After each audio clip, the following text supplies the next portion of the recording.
संसार महासमुद्रे मग्ना समभ्यूधर वासुदेव अनन्तरूपेण विनियोजयस्व अनन्तरूपाय नमो नमस्ते।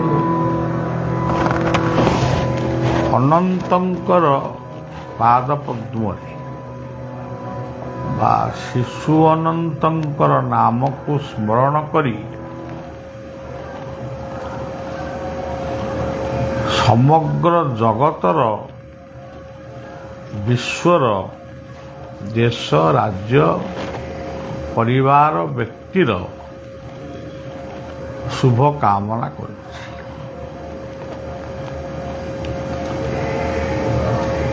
ଆଜି ବିଶ୍ୱରେ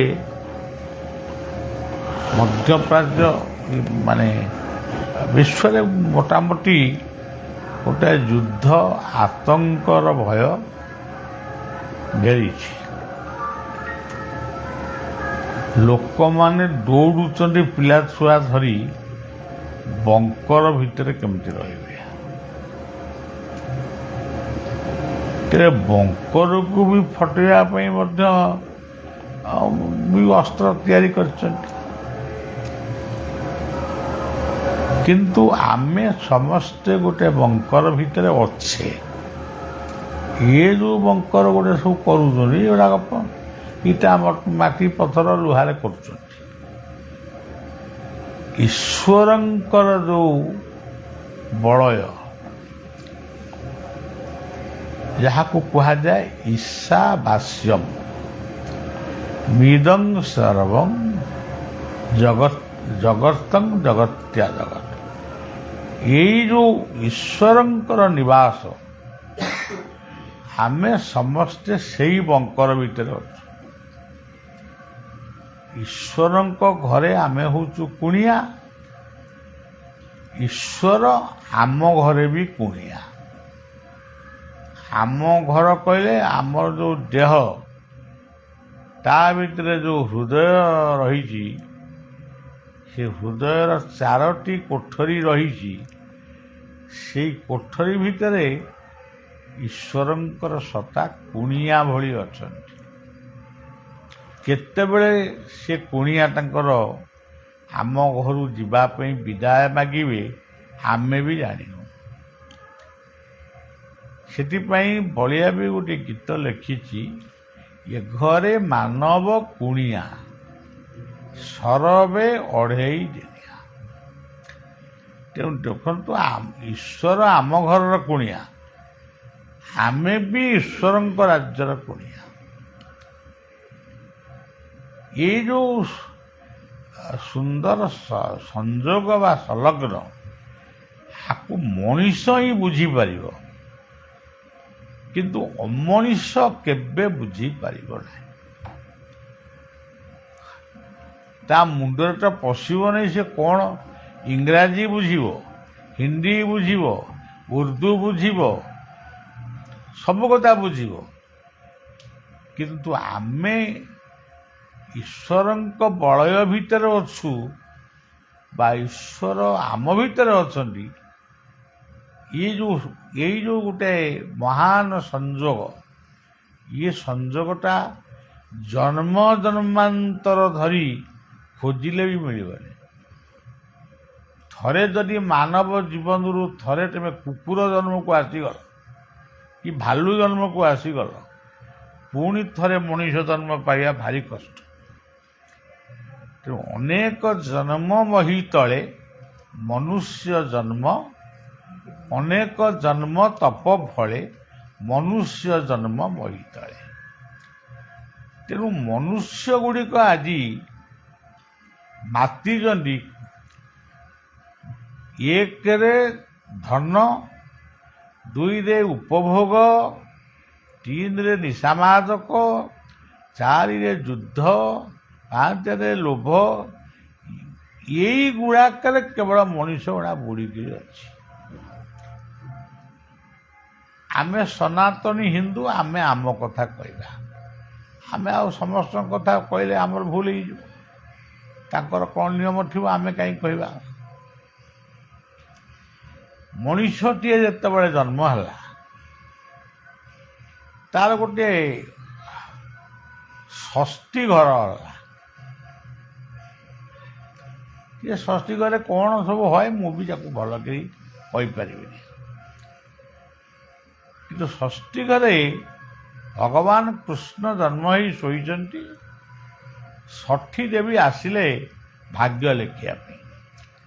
ସିଏ ତ ଆଉ ଜାଣିନାହାନ୍ତି ଏଠି କୃଷ୍ଣ ଶୋଇଛନ୍ତି ବୋଲି। ପରଂ ବ୍ରହ୍ମ ପରମାତ୍ମା କେତେବେଳେ ମଣିଷ ଜନ୍ମ ଧରିକିରି ଆଇଲେଣି ତାଙ୍କୁ ସେଇଟା ଅଗୋଚର। ସିଏ ସବୁ ଯାଇକିରି ଯେତେବେଳେ ନନ୍ଦ ମନ୍ଦିରରେ ପହଞ୍ଚିଲେ କୃଷ୍ଣ ଶୋଇଛନ୍ତି, ବିଛାରେ ଶୋଇଛନ୍ତି। ସେ ଷଷ୍ଠୀ ଦେବୀ ଯେ ଦେଖିଦେଲେ ସେ ଜିଭ କାମୁଡ଼ି ପକାଇଲେ। ଏଠି କ'ଣ ଠାକୁର, ମୁଁ ଆଙ୍କ ମୁଣ୍ଡରେ କି ଭାଗ୍ୟ ଲେଖିବି? ଆଙ୍କ ଦୟାରୁ ଚାକିରି ଖଣ୍ଡିଏ ପାଇଛି ଷଠୀ, ମାନେ ମ୍ୟାଲେରିଆ ସୁପରଭାଇଜର ଭଳିଆ। ଆଗରେ ଲେଖିବି ତା ଆଗରେ, ଆଙ୍କ ମୁଣ୍ଡରେ ମୁଁ କି ଭାଗ୍ୟ ଲେଖିବି? ଷଷ୍ଠୀ ଯେତେବେଳେ ଷଠୀ ଦେବୀ ଯେତେବେଳେ ଫେରି ଯାଉଛନ୍ତି, କୃଷ୍ଣ ତାଙ୍କ ଭାଷାରେ ଷଠୀକି ଡାକିଲେ, କହିଲେ କୁଆଡ଼େ ଆସିଥିଲ? ନା ଭାଗ୍ୟ ଲେଖିବା। ନ ଲେଖିକିରି ପଳଉଛ କାହିଁ? ନା ପ୍ରଭୁ ଯାହା ତ ଲେଖିବି ତମରି ନାଁ ଧରିକି ଲେଖିବି। ଆଉ ଆପଣ ତ ସ୍ୱୟଂ ଏଠି ଶୋଇଛନ୍ତି, ମୁଁ କାହା ନାଁ ଧରିକିରି କାହା ଭାଗ୍ୟ ଲେଖିବି? ଆପଣ ତ ନିଜେ ଭାଗ୍ୟଦାତା। ନା ନା ନା ଲେଖିବାକୁ ହବ। ସେଠି ଦେଖିଲେ, ଲେଖୁ ଲେଖୁ ଶେଷ କଥାଟାକୁ ଆଉ ଲେଖିବାକୁ ଇଚ୍ଛା କଲେ। ସେ କଥାଟା ହେଉଛି ଜାରା ଶବର ହାତରେ ଆପଣ ନିହତ ହେବେ। ସିଏ ଯେତେ ପ୍ରକାରର କହିଲେ ଯେ ସେଠି ଲେଖୁନା କ'ଣ ସରିଲା? ନା ନାଇଁ ସରିନି, ଆଉ ଗୋଟାଏ କଥା ଅଛି, ସେଇଟା ଆଉ ମୁଁ ଲେଖିପାରିବିନି। କ'ଣ କଥାଟା ଅଛି? ଏଇ କଥାଟା କହିଲେ। ଭଗବାନ କହିଲେ ସେଇ କଥାଟାକୁ ଆଗେ ଆଗେ ଲେଖ। ସେଇ କଥାଟା ମୁଁ ଯେଉଁ କର୍ମ କରିଛି, ବିନା ଦୋଷରେ ଜାରା ଶବରକୁ ନିହତ କରିଛି, ଏ ବାଳିକି ନିହତ କରିଛି, ସୁଗ୍ରୀବ ବାଳିକି ନିହତ କରିଛି, ତାର ମୋର ଶତ୍ରୁବୃତ୍ତ ନଥିଲା। ତେଣୁ ଯେଉଁ କର୍ମଟି ମୁଁ କରିଛି ସେ କର୍ମର ଫଳଟି ମୁଁ ଭୋଗିବି। ମୁଁ ଯଦି କର୍ମଫଳକୁ ବିଶ୍ୱାସ କରିବିନି, ଇଏ ସଂସାରରେ କେହି କର୍ମ ମାନେ ଯାହା ମାନେ ତା କରିବେ। ଆଉ ଆମର କର୍ମଫଳରେ ବିଶ୍ୱାସ ରହିବନି। ଆମ ସନାତନ ଧର୍ମର କେତେ ସୁନ୍ଦର କଥା ଗୁଡ଼ିଏ ଅଛି। ସମସ୍ତେ ଇଂରାଜୀ ଭାଷାରେ କହନ୍ତି ମ୍ୟାରେଜ, କିନ୍ତୁ ସେମାନଙ୍କର ମ୍ୟାରେଜଟା ଆମ ପାଇଁ ହେଉଛି କ୍ୟାରେଜ। ମ୍ୟାରେଜ ଇଜ୍ ମାନେ ମ୍ୟାରେଜ ହଉ ତ କ୍ୟାରେଜ। ଆଉ ଦାୟିତ୍ୱ ବହନ କରିବା ହେଉଛି ମ୍ୟାରେଜ। ତାକୁ ଓଡ଼ିଆକୁ ଆଣନ୍ତୁ ବିବାହ। ବିଶେଷ ଭାବରେ ଭାର ବା ଦାୟିତ୍ୱକୁ ବହନ କରିବା ହେଉଛି ବିବାହ। ଗୋଟେ ବିଭାଘର ଯେମିତି ସରିଯାଏ, ଗୋଟେ ଚତୁର୍ଥୀ ରାତି ଆସେ ବା ଦିନ ଆସେ। ସେଇଠି କ'ଣ? ସେଇଠି ହେଉଛି ସେଇଦିନ ଠାରୁ ଆରମ୍ଭ ହୁଏ ଚାରୋଟି ଜିନିଷ: ଧର୍ମ, ଅର୍ଥ, କାମ, ମୋକ୍ଷ। ତମେ ବର୍ତ୍ତମାନ ଧର୍ମ ପଥରେ ଅଛ ନା ଅଧର୍ମ ପଥରେ ଅଛ? ଆଚ୍ଛା, ତୁମେ ଯେଉଁ ଅର୍ଥ ଉପାର୍ଜନ କରୁଛ, ସତ୍ ଉପାୟ ନା ଅସତ୍ ଉପାୟ? ତୁମେ ଯେଉଁ କାମନା କରୁଛ, ତମର ତାହା ପ୍ରାପ୍ୟ ନା ଗୋଟେ ଯାହା ମାନେ ତାହା କାମନା କରୁଛ? ମୋକ୍ଷ, ତୁମେ ଶାନ୍ତି ପାଇବା ପାଇଁ କ'ଣ କାମ କରିଛ? ଧର୍ମ, ଅର୍ଥ, କାମ, ମୋକ୍ଷ।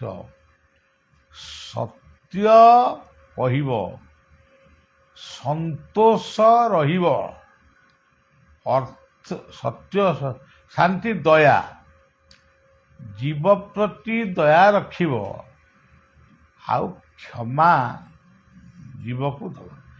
ଏଗୁଡ଼ାକ ତମ ଭିତରେ ଅଛି କି? ଏ ଚତୁର୍ଥୀ ପରେ ଆଉ ଗୋଟେ ଦିନ ଆସେ, ତାକୁ କହନ୍ତି ଅଷ୍ଟମଙ୍ଗଳା। ଆମେ ତାକୁ କ'ଣ କରୁଛୁ? ଅଷ୍ଟମଙ୍ଗଳା ମାନେ ଆମର ପିଠା ପିଠା କ'ଣ କରିକି ଖାଆନ୍ତି। ମୁଁ ତ ବାହା ହେଇନି, ତେଣୁ ମୁଁ ଜାଣିନି ଅଷ୍ଟମଙ୍ଗଳା କ'ଣ। ମୁଁ ଯାହା ଶୁଣିଛି, ଏଇ ଯେଉଁ ଅଷ୍ଟମଙ୍ଗଳା ସିଏ କ'ଣ? ଇଏ ଜଗତ, ଇଏ ଜୀବନ 8ଟି ମହାଶକ୍ତିରେ ଜନ୍ମ ନେଇଛନ୍ତି। ଭୂମିରା ପାନଲ ବାୟୁ ଖଂ ମନ ବୁଦ୍ଧିରେ ବସ, ଅହଙ୍କାର ଇତି ଅଙ୍ଗେ ଭିନା ପ୍ରକୃତିର। ଇଏ ସଂସାରରେ ଯିଏ ଧନୀ ଦେଶ ହଉ ଗରିବ ଦେଶ ହଉ, 8ଟି ମଙ୍ଗଳ ତତ୍ଵକୁ ନେଇ ଆମେ ସମସ୍ତେ ଜନ୍ମ ହେଇଛୁ। ତେଣୁ ତା ନାଁ ହେଉଛି ଅଷ୍ଟମଙ୍ଗଳା। ଏଠି ଯେମିତି ଜଗନ୍ନାଥଙ୍କ ଦର୍ଶନକୁ ଗଲେ ବାଟରେ ଗୋଟିଏ ମଙ୍ଗଳାଙ୍କ ଦର୍ଶନ ଆମକୁ କରିବାକୁ ପଡ଼େ, ବାଟରେ ବାଟ ମଙ୍ଗଳା। ସେମିତି ମା ମଙ୍ଗଳମୟୀ ମା, ସିଏ ମଙ୍ଗଳମୟୀ, ସେ ମଙ୍ଗଳମୟ। ତାଙ୍କ ପାଖରେ ଆମର ପ୍ରାର୍ଥନା ରହିବ ଯେ ମା, ମୁଁ ଏ ସଂସାରର ଦାୟିତ୍ୱଟାକୁ ଠିକ୍ ଭାବରେ ବହନ କରିବି, ମୋତେ ସେ ଶକ୍ତି ଦିଅ। କେଉଁ ଲୋକ ଆଜି ଭାରତର କେଉଁ ଲୋକ ସେ ମଙ୍ଗଳାଙ୍କୁ ଚିହ୍ନିଛି ନା ମଙ୍ଗଳାଙ୍କୁ ଡାକୁଛି? ତାକୁ ତ ବାହା କହୁନାହାନ୍ତି, ମ୍ୟାରେଜ କହୁଛନ୍ତି। ମହୋତ୍ସବକୁ ତ କହୁନାହାନ୍ତି ପ୍ରୀତି ଭୋଜନ। ଆମର ନିମନ୍ତ୍ରଣ କାର୍ଡ଼ରେ ଲେଖା ହେଉଥିଲା ପ୍ରୀତି ଭୋଜନ। ଏବେ କ'ଣ ପ୍ରୀତି ଭୋଜନ ଲେଖା ହେଉଛି? ପାର୍ଟି ଲେଖା ହେଉଛି, ମ୍ୟାରେଜ ପାର୍ଟି। ତେଣୁ ଆଜିକାଲି ଶବ୍ଦ ଗୁଡ଼ାକ ସବୁ ଓଲଟିଗଲା।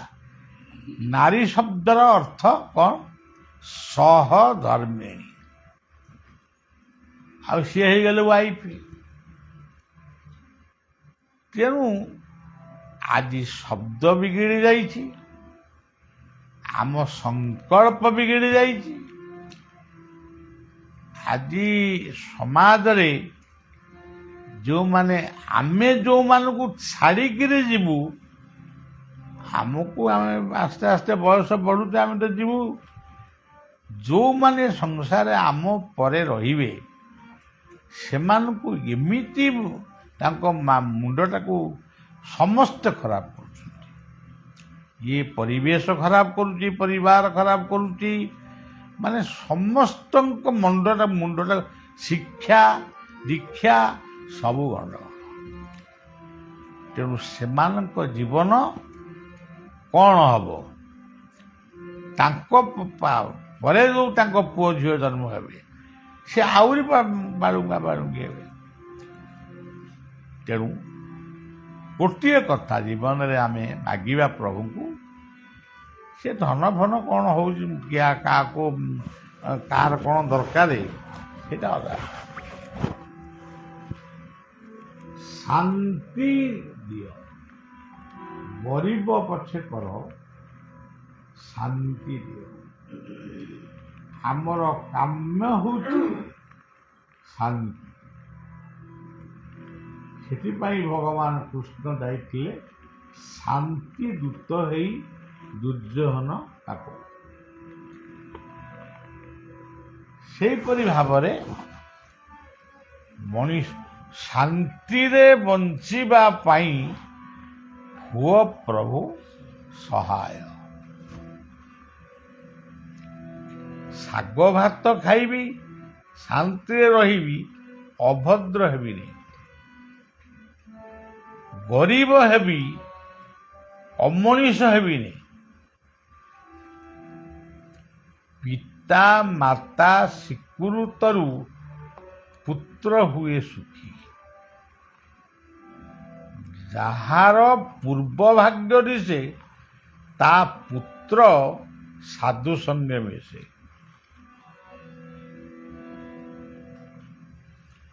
ଯେଉଁ ପିଲାମାନେ ଯେଉଁ ଯୁବକମାନେ ମୋ ପାଖରେ ଅଛନ୍ତି ବର୍ତ୍ତମାନ ବି, ମୁଁ ସେମାନଙ୍କୁ ଗୋଟିଏ କଥା କହେ, ତମେ ମୋତେ ପାଇକିରି ଖୁସି ହେଉଛ, ମୁଁ ତୁମର ପ୍ରଥମ ଲୋକ ନୁହେଁ। ତମ ବାପ ମାଙ୍କର ସ୍ୱୀକୃତ ଥିବାରୁ ତମେ ମୋ ପାଖରେ ପହଞ୍ଚିଛ। ସେ କହୁଛନ୍ତି ପୂର୍ବ ଅର୍ଜିତ କର୍ମ ଫଳେ ଯାଚି ମୁଁ ଦେଉଥାଇ ବଳେ। ଦେଖି ନାହିଁ ଭଗବାନଙ୍କୁ, ଦେଖିଛି ମୁଁ ଗୁରୁଦେବଙ୍କୁ। ତାଙ୍କ ଦତ୍ତ ନାମ ଅନୁପମ ସମ। ଏ ଯେଉଁ ବୈଜ୍ଞାନିକ କିଛି କହିପାରିବେନି, ଧରିପାରିବେନି। ତେଣୁ ଦେଖି ନାହିଁ ଭଗବାନଙ୍କୁ, ଦେଖିଛି ମୁଁ ଗୁରୁଦେବଙ୍କୁ। ଗୁରୁ କିଏ? ପ୍ରଥମ ଗୁରୁ ହେଉଛନ୍ତି ପିତା ମାତା। ଘର ହେଉଛି ବୈକୁଣ୍ଠ। ଯେଉଁମାନେ କହୁଛନ୍ତି ବୈକୁଣ୍ଠ ଗୋଟା କେଉଁଠି ଅଛି, ମୋତେ ନେଇକିରି ଚାଲନ୍ତୁ ମୁଁ ଟିକେ ଦେଖିବି। ମୁଁ ବୈକୁଣ୍ଠ କେଉଁଠାରେ ବି ଦେଖିନି। ମୁଁ ଧ୍ୟାନ କରି ଜାଣେ, ମୁଁ ତପସ୍ୟା କରିଛି, ଚାରିପାଖ ଯାକ ନିଆଁ ଜାଳିକିରି ବହିଛି। ଇଏ ଦୁନିଆଟାକୁ କେମିତି ଗଢ଼ିବି, ସେଥିପାଇଁ ମୁଁ କେତେ ସାଧନା କରିଛି। ଅଖା ପିନ୍ଧିକିରି ଚନ୍ଦକା ଜଙ୍ଗଲରେ ବୁଲିଛି। ଭଙ୍ଗା ହାଣ୍ଡିକି କାନ୍ଧରେ ଥୋଇକିରି, ଭଙ୍ଗା ହାଣ୍ଡି ମାଟି ବଳି ହେଇକିରି ମୁଁ ବୁଲିଛି ଚିତ୍ରପଡ଼ା କୂଳରେ। ଆଜି ବି ସେ ପାଗଳା ବଟ ବୋଲି ଗୋଟେ ବଟ ବି ଏପର୍ଯ୍ୟନ୍ତ ଅଛି। ମୋର ସାଧନ ଜୀବନରେ, ସାଧନ ଭଜନ ମୋ ଜୀବନରେ ଯାହା କରିଛି କେବଳ ମଣିଷ ପାଇଁ କରିଛି। ପଶୁପକ୍ଷୀଙ୍କ ପାଇଁ ଏବେ କରୁଛି, ସେଟା ଭୁଲ ହେଇଗଲା। ତେବେ ସେ ସାଧନ ମଣିଷ ପାଇଁ ହିଁ ମୁଁ କରୁଛି। ମୁଁ ଦେଖି ନାହିଁ ବୈକୁଣ୍ଠକୁ, ମୋ ଘର ହେଉଛି ମୋର ବୈକୁଣ୍ଠ। ଯୋଉଠି କୁଣ୍ଠା ନାହିଁ, କୃପଣତା ନାହିଁ, ସେଇ ହେଉଛି ବୈକୁଣ୍ଠ। ମୁଁ ଲକ୍ଷ୍ମୀନାରାୟଣଙ୍କୁ ଦେଖିନି। ଯିଏ ଦେଖିଛନ୍ତି ଗପୁଛନ୍ତି, ସେ ତାଙ୍କର ଦେଖିଥିବେ କ'ଣ କରିଥିବେ। କିନ୍ତୁ ମୁଁ ଦେଖିଛି ମୋର ବାପା ଆଉ ମୋର ମା। ଆଜି ବି ମୋ ଜୀବନ ଆରମ୍ଭ ଆଉ ଶେଷ। ମୋତେ ଯଦି କିଏ କହିଲେ ତୋ ବାପା ଆପଣଙ୍କର ଅଛନ୍ତି, ମୁଁ କହେ ହଁ। ବାପାଙ୍କ ନାଁ ଯେତେବେଳେ ଲେଖେ, ସ୍ୱର୍ଗତ ଚିହ୍ନ ଦିଏ ନା। କାହିଁକି ଦିଏ ନା? କେହି କେମିତି ପଚାରିଛନ୍ତି, ବାବୁ ମୁଁ ଯେପର୍ଯ୍ୟନ୍ତ ବଞ୍ଚିଛି, ଇଏ ଶରୀରଟା କାହାର? ଇଏ ଶରୀର ହେଉଛି ମୋ ବାପା ମାଙ୍କର। ଇଏ ସମ୍ପତ୍ତିଟା ମୋର ନୁହେଁ। ଗୋଟେ ମାଟିକି ଉର୍ବର କରିବା ପାଇଁ କୃଷକ ଯେମିତି ବହୁତ ଚେଷ୍ଟା କରେ, ସେମିତି ମୋ ବାପା ମା ମୋତେ ଖୁଆଇ ପିଆଇକି ପାଠ ପଢ଼େଇ ମଣିଷ କରିଥିଲେ, କେବଳ ମୋ ଦେହ ଜୀବନଟାକୁ ଉର୍ବର କରିବା ପାଇଁ। ଲକ୍ଷ୍ମୀ ନାରାୟଣ ସ୍ୱରୂପୀ ପିତାମାତା, ଯେଉଁମାନେ ପାଠ ପଢ଼େଇଲେ ଶିକ୍ଷକ, ଯେଉଁମାନେ କର୍ଣ୍ଣବେଦ କଲେ ସେମାନେ ହେଉଛନ୍ତି ପୁରୋହିତ, ତାପରେ ସଦ୍ଗୁରୁ। ସଦ୍ଗୁରୁଙ୍କ କଥାଟା ସେ ଗୋଟେ ସ୍ପେଶାଲ କଥା। ଏନାବେ ଗୁରୁ କର୍ଣ୍ଣଧାର ମୋହି ଅନୁକୂଳ ସମୀର, ଗୁରୁଙ୍କୁ ନ ମଣିବ ନର, ଗୁରୁଟି ସାକ୍ଷାତ ଈଶ୍ୱର। ଗୋଟେ ପୂଜିବ ଗୁରୁ ଦେ, ଓ ବିନୁ ଗୁରୁ ଭିନ୍ନ ନୁହେଁ। ବହୁ ମନ୍ଦିର ଆମେ ଯାଉଛୁ। ଜଗନ୍ନାଥଙ୍କ ମନ୍ଦିରରେ ମୁଁ 6 ଘଣ୍ଟା ଠିଆ ହେଇ କାନ୍ଦିଛି। କିଛି ମୋର କାମନାରେ କାନ୍ଦି ନାହିଁ, ଖାଲି ପ୍ରେମରେ କାନ୍ଦିଛି। ପଦେ ବି ଉତ୍ତର ମୋତେ ମିଳିନି। ସେଇ ଉତ୍ତରଟା ମୋ ଗୁରୁଦେବ ଦେଇଛନ୍ତି। ମାନସ ଗୁରୁ ନାମାଚାର୍ଯ୍ୟ ବାବା ବାୟା। ତାମାନେ ଭଗବାନ ଗୁରୁଙ୍କ ମାଧ୍ୟମରେ ଆମକୁ କୃପା କରନ୍ତି। ମୁଁ ମୋର ମାନସ ଗୁରୁଙ୍କୁ ମଧ୍ୟ ଭୁବନେଶ୍ୱରରେ ଗୋଟେ ଅନ୍ଧାରିଆ ଜାଗାରେ ଶୀତ ଦିନେ ସେଇ 6 ଘଣ୍ଟା ହାତ ଯୋଡ଼ି ଠିଆ ହେଇଛି।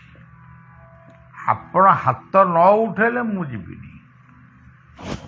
ତେଣୁ ଜୀବନରେ ଯିଏ ଗୁରୁକୃପା ପାଇଛି, ବିଭୁ କୃପା ପାଇଛି, ଛୋଟ ବଡ଼ ଦୁଃଖ ସୁଖ ନିନ୍ଦା ପ୍ରଶଂସା ଏସବୁ ଆସିବ ଯିବ, ହବ ନାହିଁ ଇଏ କଥା ଭାବିବା ଉଚିତ ନୁହେଁ।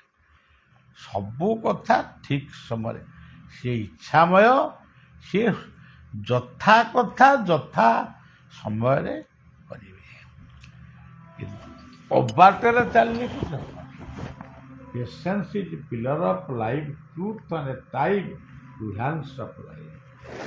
ତେଣୁ ଆଜି ଗୋଟେ ଏଇ ସବୁ ଘଟଣାକୁ ନେଇ ଆଜି ସମାଜ ବିଗିଡ଼ି ଯାଉଛି। ପୁରା ଏକବାର ଆଜି ସମାଜରେ ଶାନ୍ତି ନଷ୍ଟ ହେଇଯାଉଛି। ତେଣୁ ସଜ୍ଜନ ସମସ୍ତେ ଭଲ ମଣିଷ ହୁଅ। ଚରିତ୍ର ଠାରୁ ଶ୍ରେଷ୍ଠ ସମ୍ପତ୍ତି ଦୁନିଆରେ କିଛି ନାହିଁ। ଥିଲେ ଥାଉ ପଛେ ଧନ ଅପାର, ଚରିତ୍ର ନଥିଲେ ସବୁ ଅସାର। ତେଣୁ ଚରିତ୍ରକୁ ଠିକ୍ ରଖ। Patience is the pillar of life, ଧୈର୍ଯ୍ୟ ରଖ ଏବଂ ଆଗକୁ ଚାଲ। ପଛକୁ ହଟନା, ଆଗକୁ ଚାଲ। ଯଦି ଏଠି ତେବେ ଚାଲୁ ଚାଲୁ ଥକି ପଡ଼ୁଛ, ଯଦି ଏଠି ଗଛଟିଏ ହରେଇ ପାଇଲନି, ଆଗରେ ଗଛଟିଏ ଅଛି, ଧର୍ମଶାଳାଟିଏ ଅଛି, ଲଜିଂଟିଏ ଅଛି, ସେ କଥା ଭାବିବା ଦରକାର। ଯେତେବେଳେ ମୁଁ ବହୁତ ଦୂର ବାଟ ଗସ୍ତ କରେ, ମୁଁ ମୋ ପାଇଁ ବ୍ୟସ୍ତ ନଥାଏ। ଯେଉଁ 10-12ଟି ପିଲା ମୋ ସାଙ୍ଗରେ ଯାଆନ୍ତି, ମୁଁ ଟିକେ ବ୍ୟସ୍ତ ହୋଇପଡ଼େ। ବ୍ୟସ୍ତତା କ'ଣ? ସିଏ ଟିକେ କେଉଁଠି ଖାଇଦେଲେ ଜଳଖିଆ, ମୋ ମୁଣ୍ଡରୁ ବୋଝଟା ଚାଲିଯିବ। ସେମାନଙ୍କର କିଛି ବ୍ୟସ୍ତ ନାହିଁ, ସିଏ ବାବାଙ୍କ ପାଖରେ ଅଛନ୍ତି, ତାଙ୍କର କିଛି ବ୍ୟସ୍ତ ନାହିଁ। କିନ୍ତୁ ମୁଁ ଦେଖେ ଜଳଖିଆ ଦୋକାନ କ'ଣ କେଉଁଠି ମିଳୁନି। ଇଏ ଡ୍ରାଇଭରକୁ ପଚାରିଲେ ଜଳଖିଆ ଦୋକାନ କ'ଣ ଆଜିକାଲି କ'ଣ ଷ୍ଟ୍ରାଇକ୍ କରିଛନ୍ତି ନା କ'ଣ? ନା ବାବା ଆଗରେ ମିଳିବ। ମୁଁ ମୋର ଗୁରୁଦେବଙ୍କୁ ହିଁ ପ୍ରାର୍ଥନା କରେ, ମୋ ପିଲାମାନେ କେଉଁଠି ଜଳଖିଆ ଟିକେ ଭଲରେ ଖାଇବେ, ଆପଣ କୃପା କରନ୍ତୁ। ପ୍ରକୃତରେ ମିଳିଯାଏ, ଆଉ ସେଟା ଥାଏ, ମିଳେ, ଆଉ କ'ଣ।